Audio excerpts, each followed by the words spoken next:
October 8th, we said goodbye to my father after about 2 weeks with hospice care. He was relieved of the suffering of advanced Parkinson's disease, along with advanced dementia. My family came together, my sister, my brother, my mother, and then extended family and friends who were able to make it. We had my dad's service. It was a Catholic Mass, Monday, October 14th, here in Salisbury, where we live, where my mom and dad, I moved them to, and where I live. And then we had people gather at my house. It was a small gathering, and yet it filled my home with love and memories of my dad and our life with him. The 15th was my 55th birthday. My brother was still in town with his girlfriend, and my mother joined us. We went to a local park. I wanted to walk around a lake. I love the water, as did my dad. We went out to eat, had some fun family time.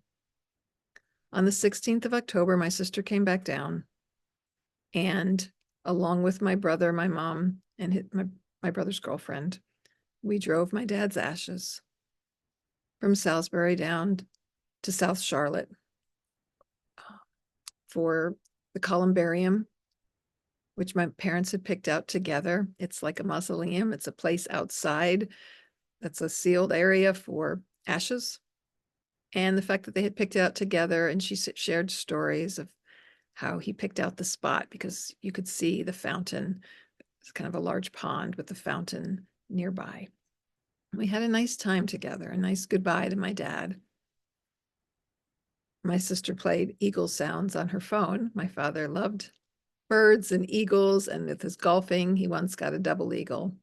And shortly after, we heard a live hawk up in the sky. The three of us went chasing up the hill to try to find it.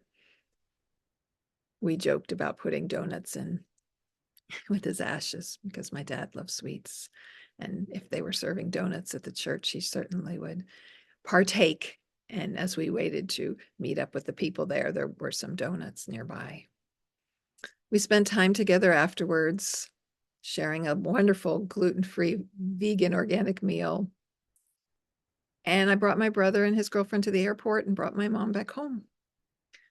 Thursday, the 17th, I slept, I rested. I had no energy or desire to do much of anything. And it's a good thing that I took a day of rest, because Friday morning, October 18th, Don woke me up to tell me he wasn't feeling good and didn't think he could take Lexi to school, thought maybe he was coming down with something. And so I got up to shower, to get ready, to take over the duties of taking our teenager to high school. And he began to tell me the descriptions of what he was feeling. It was a funniness in and out of his head, kind of squeezing, some discomfort. And he's like, and I was like, okay, this means we should have you checked out at the hospital. And I think he even said to me, maybe I should call 911. And I agreed. And he was able to make the phone call while I got dressed. We told them not to put the sirens on because I really felt this was precautionary. I walked up the stairs to let my daughters know. My older daughter was staying home because she had been in a car accident, luckily minor, but was not feeling the best. And my other daughter getting ready for school, to warn them an ambulance would be coming. In the few minutes I spent upstairs, I came back down the stairs, walked into my bedroom where my husband had been resting on the bed, and he was in full cardiac arrest.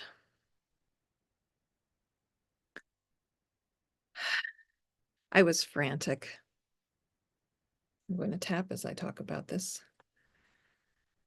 I found my phone. I felt like I fumbled to call 911 again, because now we had told them, don't use the sirens, we don't want to startle people, especially our girls. I called them frantically, and a woman said to me, you need to get him on the floor. You need to get him on a hard surface.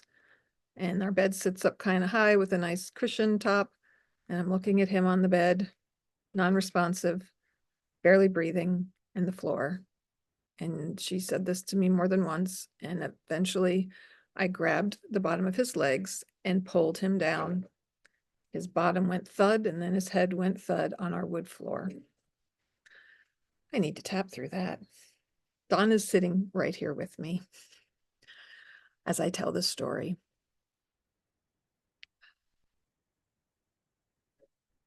And I started compressions. The cat wants to be part of the story. I started compressions. My phone had got tangled up in the sheets. I didn't know where it was. I've done CPR training for over 32 years. Heck, I think the first time I did it, I was still in college. I had just gone recently for an updated in-person CPR training. I remember feeling above the space below the xyloid process of your sternum to start compressions. And I just knew start compressions. And I don't know if I locked my arms right. I don't think I was going fast enough. I know I stopped and gave him a breath in his mouth, which just filled up in his mouth. And I knew to tilt his head a little and pinch his nose. I still don't know that I really did that correctly. I'm giving him compressions, knowing he needs a defibrillator, that nothing I'm going to do is going to save this man. Eventually, the medics got there. It was frantic. I was frantic. My girls were crying and frantic and worried about the cats getting out the front door as multiple medics poured into my house. And I stopped CPR when they walked in. In retrospect, you're not supposed to do that. You're supposed to continue it. And I was just like, they weren't moving fast enough for me. I knew he needed the defibrillator. I wanted them to get in there really quickly, and it just didn't feel like they were jumping too quick enough. And I stepped out with the girls. I didn't really think my husband was going to make it. I'm listening to them. There's no pulse. I'm hearing these things. And then they finally, I heard them say, he's responding to us. They had gotten a pulse back. They had gotten his heart back in rhythm. And they told me he was responding to them, which was a huge relief. And yet the reality is I didn't know where this was going. And now I had to scramble to figure out the next step. Girls had to call my son, and Lexi kept trying to call.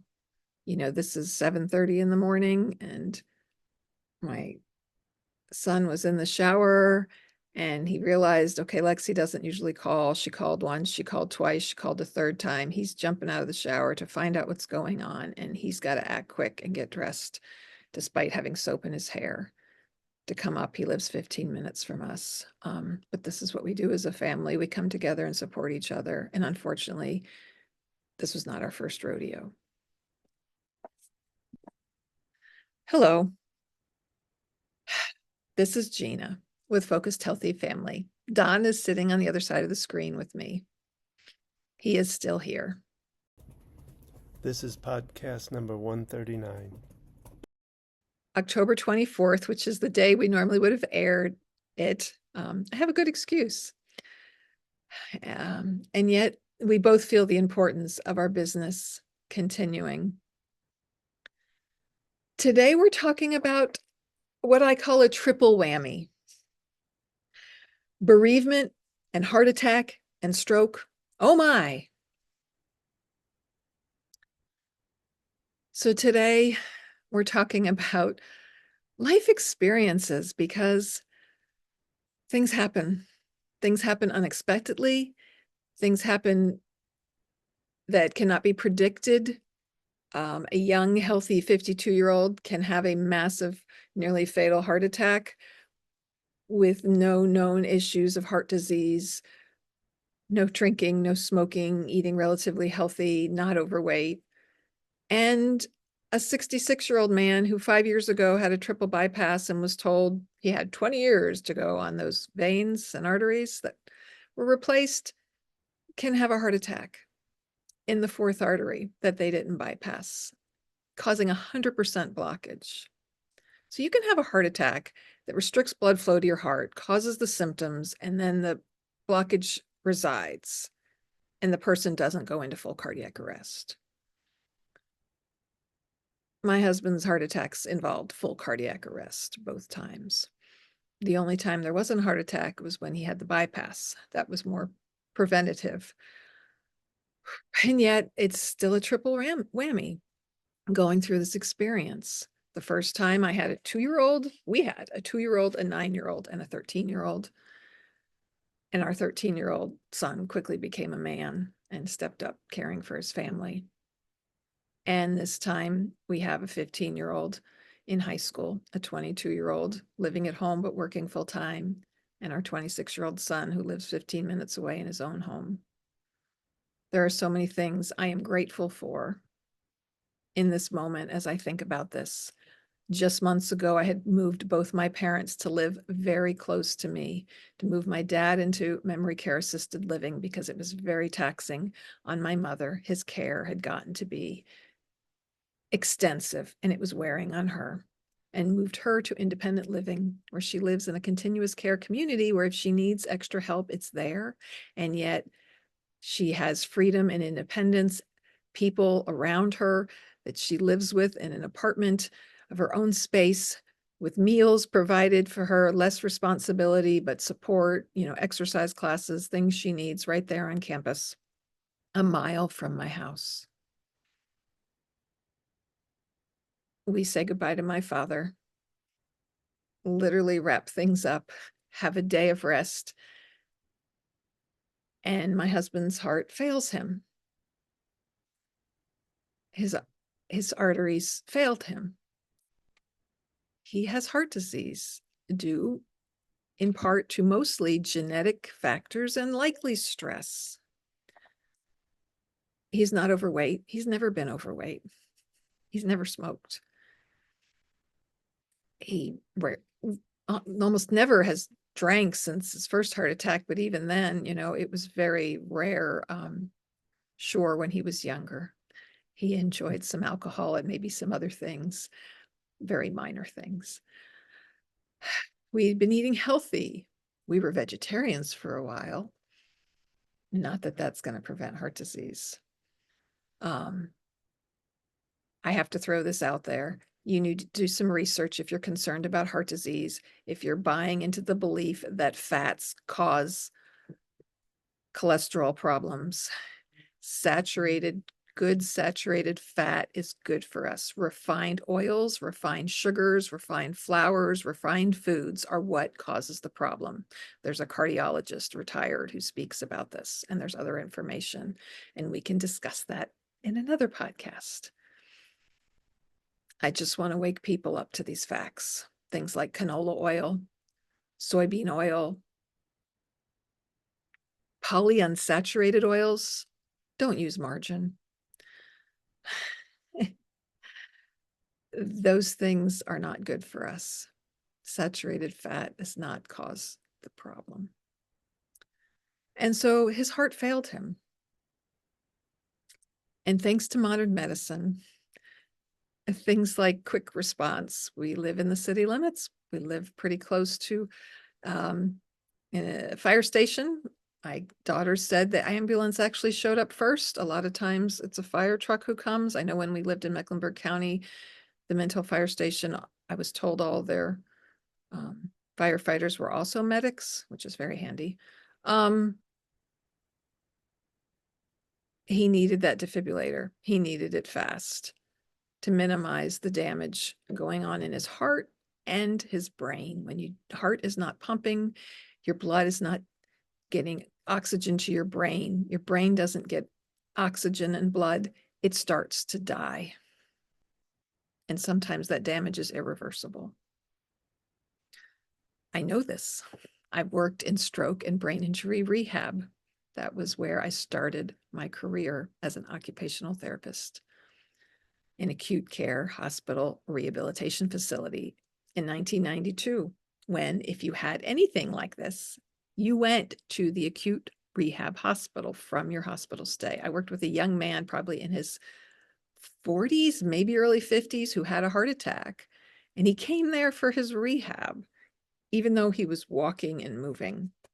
Sure, now they have cardiac rehabs and that are really specific to that, which is something my husband did after the first heart attack and very well might do again. So the rest of the story, they get him to the hospital. I know he's going to the cath lab. I drive myself over there. My son gets to the house to take care of his sisters. Yeah, I went first. I actually left before the ambulance pulled out because our streets are narrow and there was, fire truck and police cars. I don't know. There were all these people there. Somehow I pulled out before the ambulance. Very anxious. I kept telling myself, they don't have their lights on. They got him. They got his heart rhythm back. So he's stable. But I was still like, why are you not going quick enough? Why are you not going fast enough? I pulled up, went inside, said my husband was coming. They said he's not here yet. We got the call that he's coming. And then I walked outside, realizing the ambulance bay was just around the corner. I saw the ambulance, but he had already gone in, went back inside. They got me back. I got to go back in the emergency room where they were prepping him to go up to the cath lab. I got to see him. I got to talk to him. He responded to me. He doesn't remember this. This happened the last heart attack as well. I hate that I now say his first heart attack and his second heart attack. It makes me cringe.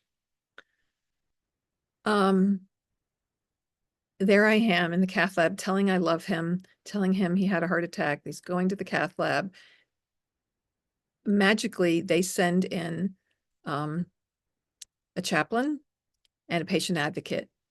They came in to me. They held my hand. The chaplain stood there and held my hand with me and listened to me and let me know that they were there for me. That was so important and powerful to me to have that. When things like this go on, we've got to let people know what we need. I told them how I just lost my father. If we don't share these things with people, people don't know. And it's not like, oh, you get an extra vote of sympathy, it's just, they can get it a little better. It helps to have people who can take that on a little bit for you. If you're holding it inside, they can't take it on to support you. They were wonderful. They stayed with me a while. They told me any minute they were coming to whisk him up. By this time, the kids were in the lobby and they had asked me, is anybody else out there? And I didn't think till afterwards that the kids could have come in and seen their dad before he went to the cath lab. But they finally came to take him to the cath lab. Again, these small moments felt like forever, like all right already, just come and take him. They took me up there, got the kids first. We went to the waiting room.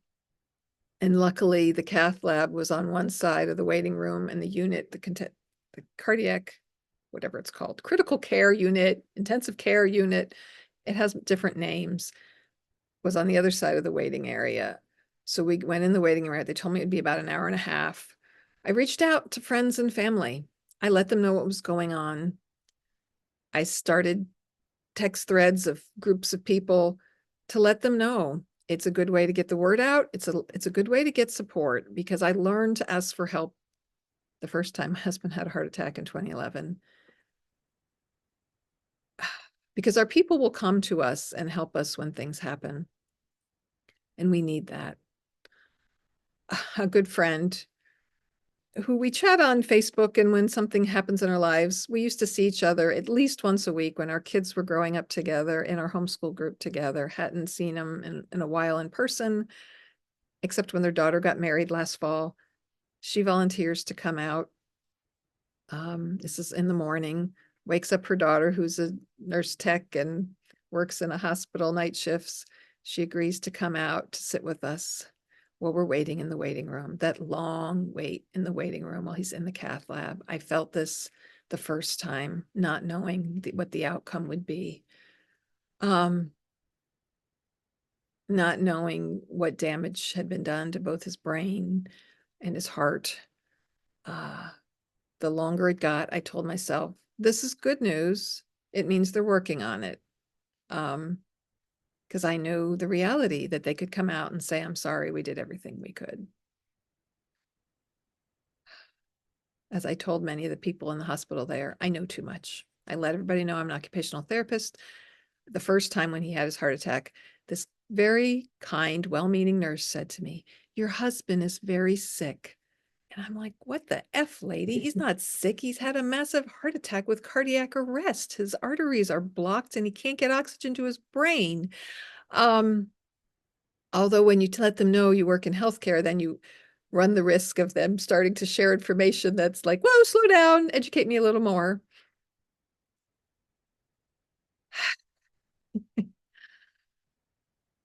That long wait. And finally, they wheeled him. He got to wheel past us, and the kids got to see him. We got to come out and say hello. So they take you back to the intensive care unit when something like this happens, and they have to get you ready and set up before they let you back. At this hospital, it's a smaller hospital. They have one unit for intensive care that I'm aware of. You have a stroke, you have a heart attack, whatever, you're on a ventilator, you need that intensive care. This is the unit you're on. So he goes back there. We're letting family know. We're eager to go back and see him. Finally, he's ready. I don't know how long it takes. I go back first. They tell us we can go back 2 at a time. We take turns going back. He's making jokes. This is a sign that Don's doing well. This happened after the first heart attack. He's joking around with the staff. He made it. The doctor came out to show me on his phone. I love technology. This didn't happen in 2011. In 2011, the doctor drew a picture for us on paper. Showed me they go up, they go up through a artery in your leg to your heart with the camera to see what's going on in there. He has a picture of before they do the stent placement and after. He shows me the blockage and how there's, it's 100% blocked. And then he shows me where they put the 2 stents in to open it up. And then you see the blood flow going to the heart again. So I see that helps to know.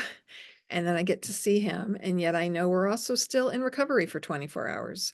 His heart still is going into ventricular tachycardia every once in a while and then resolving itself. They have him on continuous monitors. He's got an IV on. He is alert. He is breathing. He's conscious. And I'm constantly reminded of that because a lot of the people on the unit are on a respirator or a CPAP breathing machine or something, and my husband's not. He has to lay flat for 6 hours because of doing the catheterization. They have to allow that area to heal, and then they have to remove the tubing from his leg and hold pressure for like 20 minutes or more to get it to clot. And these are life-saving things. They do these treatments all the time, and yet if they don't put pressure on that, I mean, that's an artery. You can bleed out, right? These are all critical things going on here. And medicine is amazing and it's scary. Knowing things can happen, that he can get an infection, that things can turn around really fast.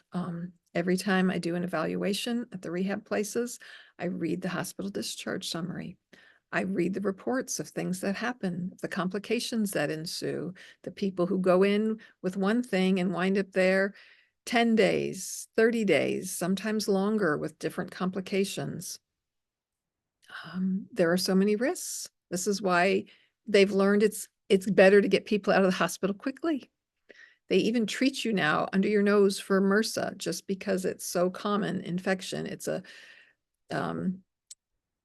antibiotic resistant staph infection that's very common that you can get in the hospital. If it gets into wounds, if it gets into your system systemically, it can cause organ failure, it can cause all kinds of problems.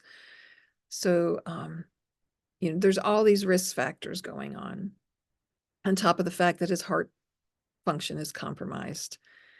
And we make it through Saturday. The cardiologist sees him. You get the hospitalist doctor, case manager comes, start talking about plans for going home already. They let me know they're going to fit him for a life vest, which is a heart monitoring device. It literally goes on like a bra and has pads in place to also act as a defibrillator if there is irregular heart rhythm and he's not conscious, that can administer a shock. I love when I hear about just hearing about that vest just brought peace of mind to me because I was about ready to see if I could buy myself a defibrillator. Um, and he gets to wear it for 3 months to monitor and see what's going on because they often don't know, did an irregular heart rhythm cause the heart attack, or did heart blockage, vessel blockage cause the irregular rhythm? And, they don't know. There can be electrical activity that causes the problem. It can be just clogging of the arteries. There's factors that they don't always know after the fact. So this monitoring device. So telling me that that's going to happen, it's Saturday. They might not be able to come till a Monday because it's a company. So he might be in the hospital just because he's got to get that fitted. So we know this. We feel at ease. He gets into the regular room on the 4th floor. We get him settled. He seems stable. Me and my younger daughter are there Saturday afternoon, and to 5:15 we leave to go a couple miles to meet my mother at her facility to join her for dinner. She gets served 2 meals a day and we can join her for dinner. We go over there, we enjoy dinner, we talk a while. I take my daughter home. She can take care of the dog and the cats and do her homework. And I go back to the hospital. It's 7:30 at night. I park the car. I go up to the 4th floor where he's at. I walk in his room. He's facing the wall, standing in the corner, wandering around, not able to speak. I'm like, Don, what's going on? What's the matter? He has a confused look on his face. I tell him to sit on the bed and lay down. I find a nurse quickly because I know this looks like a stroke. He calls a code stroke. That nurse manager on that unit was awesome. He did everything that we needed to do. They get him to the CAT scan. That checks for brain bleeds. No brain bleed. That's good. Then they order a stat MRI. It's already the evening. It's a Saturday night. This is not a huge Charlotte hospital. They don't know if the MRI tech is in the hospital or if they have to call someone in. They're not sure how quickly it can happen. Amazingly, it happens quickly. And they get him down there. However long that takes, an hour and a half. When they bring him back, shortly after the doctor gives me the report, they let me take a picture of the words. Like, I don't want to get anybody in trouble, but he had ischemia, which is loss of function, like loss of in 3 areas of his brain. There are blockages. I get all the information because I know different areas of the brain cause different problems, and I'm researching and looking that up. He has expressive aphasia. He seems to understand a lot, although he does have some confusion, but finding the words to get out. He's only saying yes and uhs and nos, some kind of automatic speech, but not a whole lot else. So guess what? We're now back in the CCU, back down to the 1st floor in the intensive care unit, in a different room this time, which later confuses a few different people who come by, like the housekeeping lady. It's like, am I losing it? It's like, no, he's back and in a different room now. He got the care he needed. He got the care he needed. He got it quickly enough. We had good people there. And there's part of me that's still anxious about a lot of the different pieces of this. How long was he wandering around the room? I was gone 2 hours. When did that stroke happen? What if I hadn't come back? Would anybody have noticed that this was a change in behavior? One of the, he had just gotten moved to that unit. One of the nurses asked me, is this, is this typical behavior to, so a lot of people have confusion and things. And I'm like, no, he's a speaker for a living. He's a coach. And it was important I was there to tell these people these things. Yeah. He gets more direct care in the intensive care unit. The nurse it's often a 1 to 2 patient ratio, depending on staffing. It could be that they have more than 2 patients. Occasionally they get one-on-one. I think possibly after he had open heart surgery, he had one-on-one. There was some time in there where he had one-on-one attention from, nurse was only assigned to him, one person. As you move to the other units, the nurse has more patients they're assigned to, thus less time they have to spend. And, one-on-one care, they're still spending more than half their time doing paperwork and putting orders in and documenting and all these policies and procedures that have to go on that really takes away from patient care and can be frustrating. But patients, for anyone going through any similar situations, they have so many things that they have to do, so many requirements, policies they have to follow to get your loved one the care they need, that they've got to do it to follow the rules to get the care they need, as aggravating as it is. Where do I go from here? I'm looking at Don for help as I'm doing this podcast by myself, but he is sitting on the other side of my computer screen because luckily his procedural memory seems good. I brought him home from the hospital the other day and I put in the address. We were going to go straight to the pharmacy and it put the address wrong and I turned one way. He's like, "You're going the wrong way." And I don't think I'm there yet. he's not there yet to be on a podcast. Is that what you're Yeah. saying, Don?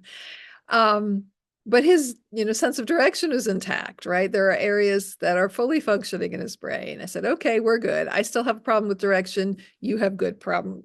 You have a good sense of direction still." That felt normal in that moment. He got stabilized in the unit. Then they were ready to step him down back to the other unit, but there wasn't a room available. People were in the emergency room, needed beds, and they got priority because he already had a bed, even though the bed he was in is a very expensive bed. That's a whole nother story. Talking about, I talked about that I did a Focused Healthy Family Live podcast not a podcast, but just a video this morning on our Facebook page, talking about Advantage plans and you have to be very cautious with that if you're going to go with that versus a straight Medicare plan. Another podcast to have in the future, and also great topics to discuss when we do Ask the OT. So we get Don finally moved to the other room. In fact, we go home that night. He's stable. Everything's going good. Gets fitted for the life vest. Likely going to be going home the next day, right? This was all whatever night this was. Monday night. We think he's going to just have to stay in the CCU unit until he goes home, given he's stable the next day. And I got to pull this up. So we say goodnight to him. We go home. It's like 7:30 or 8 or whatever. He's calm. He's like, "I'm fine." He wants to rest. Wants us to take care of ourselves. He's still being his usual Don self. And then about 8:30, I get a text.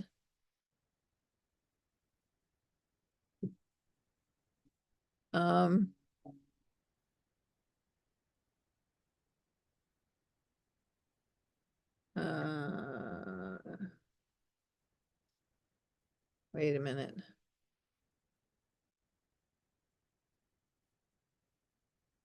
Okay. Why can't I find this?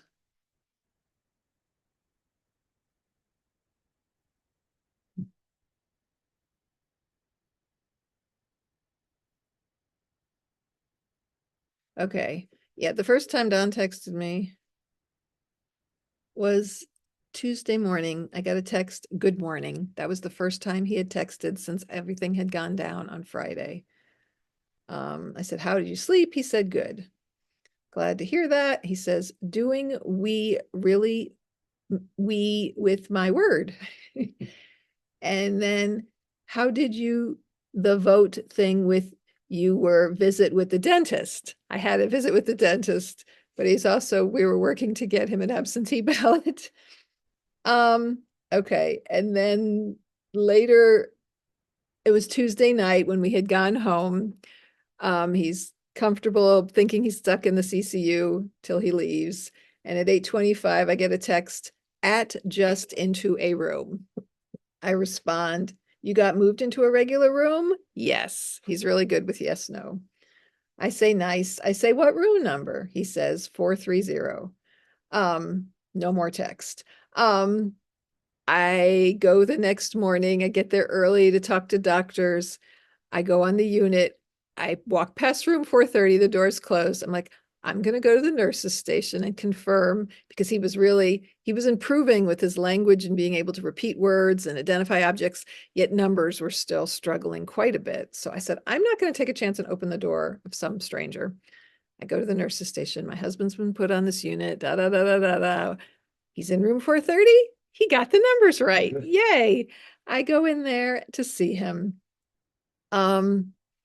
And the doctors come in, because this is how it works. You have to be there early. The doctor gets there shortly after I got there. You have the hospitalist doctor, you have the cardiologist doctor. We had virtual neurology for a while, which didn't continue, big concern of mine, but now he's going to have a neurologist. They say everything looks good. He's ready to go. We've got follow-up appointments to be set up, medications, pharmacist, all these people have to go over all these things. So the doctor sees him, it's 20 to 10. He's like, or no, 8:30. It was 8:30 something, almost 9. He said he'll put orders in, so I know to ask questions, like, when is that likely to happen? He's probably about 2 hours when he'll sit down and do his orders, right? Because he's making rounds. He's going to see all his patients. And, he won't put the discharge orders in until he sits down. And that means that nobody knows the discharge is happening other than us. It's like a little secret. So I help him get washed up. He puts his clothes on, meanwhile, none of the staff knows he's discharging because it's not in the computer yet. It takes a little over 2 hours. You get one person coming in to do one thing, you get another person coming in to do something. I go back to the nurse's station remembering when my dad was here, the nurse hadn't been told. And ironically, this is the same nurse who saw my dad the day that he was discharged, the last time he had a stay in the hospital, at the same hospital. And I like this nurse. And she even recognized me a little bit. And we talked about that. And so yes, someone at the nurse's station said, yes, we're putting that in now. We're writing up, because they got to print up that paperwork that they got to go over. There's all these steps. And I know Don was so ready to go home, right? The doctor says probably around 11 or 12, right? What time did we get out of there? 2:30? Because he was going to not get lunch. I'm like, no, you probably want to let lunch happen. And then they came around to take his dinner order, and he quickly told them we wouldn't need that. In the back of my mind, I'm going, I hope we don't. And so we get out of there at 2:30. It's just me and him. Our son is feeling under the weather. He had been helping us all through this. He happened to have a week off with his paid time off that he needed to use up, and was there jumping to doing things. All of our kids were just stepping up and doing all kinds of things, helping each other out. And so it's just me and him, and we load up stuff. They get transport to wheel him down. I got to go to the parking garage, get the car to go around up front. He has to wait for transport to bring him downstairs. And I think oh yeah, I texted him. I'm at the emergency room entrance. I can come back up to get you if I need to. Um, he never responds to any of that. He finally comes down with the transporter, and we get him in the car. We go to the pharmacy. Of course, the medicine's not ready yet because things happen. And we bring him home, and he gets to sleep in our bedroom again. And I get to process all this. I had a wonderful EFT session with my coach, Ruthie. She jumped to it and gave me a kind of emergency session in the middle of all this after his stroke, because I was taking care of things. I was taking care of my kids. I was doing the things I needed to do. I was jumping in. I was managing. not knowing how I was getting through any of this and feeling just kind of numb. I kept thinking, this is just a nightmare and I'm going to wake up and this is not really going to have happened. And there's this survival guilt that's sort of like, you should be happy. He survived. He's alive. He had a stroke, but he's walking and he's moving and it's like, and yet this is a lot. This is a lot to deal with. And having that support system, I reached out to people and I had friends say, can I bring a meal? And I said yes. And I let them know, and they know we have food issues and sensitivities, and they knew that, and I let them know. And it's kind of a reminder of how important maintaining friendships are and having supportive people in your life. And you have to let them know. And just reaching out and me telling them what was going on, I knew people would step up. And sometimes we also have to ask for help, and I've had to do that some as well. And it's a journey. How long have I been talking, Don? And I'm still here, and he's still here, and he'll be back. Yes. If you hear Don, say something, they can hear you. I can hear you. I will be back. And so that's our podcast for today. Thank you for joining with my story of this journey. And I'm sharing it, and it's raw and it's happening right now. And yet, Don's agreed for me to share this, that we want to support and help others. Every time we go through things, it gives us more experience and background. I have a whole list of people that I want to bring on to interview to get questions answered for you, as well as things that I need answered for us. Please like this podcast, share it with anyone you know. You can see it on YouTube as well as anywhere you get your podcasts. We'd love to hear from you. We'd love your feedback. We'd love to know what things that you want to hear more of. What kinds of things do you want topics for us to cover and people that we can interview? We'd love to answer your questions and give you support.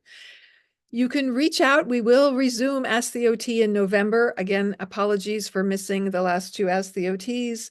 The next one is November 4th, which is a Monday night, 7 p.m. Eastern Standard Time. You come right here to YouTube. We do them live on YouTube on our Focused Healthy Family YouTube page. You can join in at the moment. You can send us questions ahead of time. You can email us. You can email Don at focusedhealthyfamily.com. I'm looking at my husband. Is that correct? At focusedhealthyfamily.com. You can message us through these, wherever you're hearing this, wherever you're seeing this. You can reach out. You can let your friends know. Caring for aging loved ones, whether it's your spouse or your parent or a friend or a partner, or an aunt, or you want to support someone else who's caring for an aging loved one. Come with your questions. Learn more about how I can help you navigating your journey as I grow this business with Don to support other people, to help them find the resources that they need, and to give them that one-on-one personal attention to address your specific situation. Join us every Thursday. We'll air the next one at 8 a.m. on Thursday. Again, apologies for the late one here today. And Don does his monthly free tapping group. And are we aiming to do this, Don? It's on the paper. Yeah. On October 29th at 7 p.m. I'll be there with him so we can tap together. I do actually have level 1 and level 2 EFT training as well. And learn more about EFT. It's a chance to jump in and try it out and to see Don as he's still recovering, because it is going to be a process for him. And that's something we can discuss further in another podcast. Thank you for being here with us today. And remember, how you speak to your children and your loved ones shapes their future.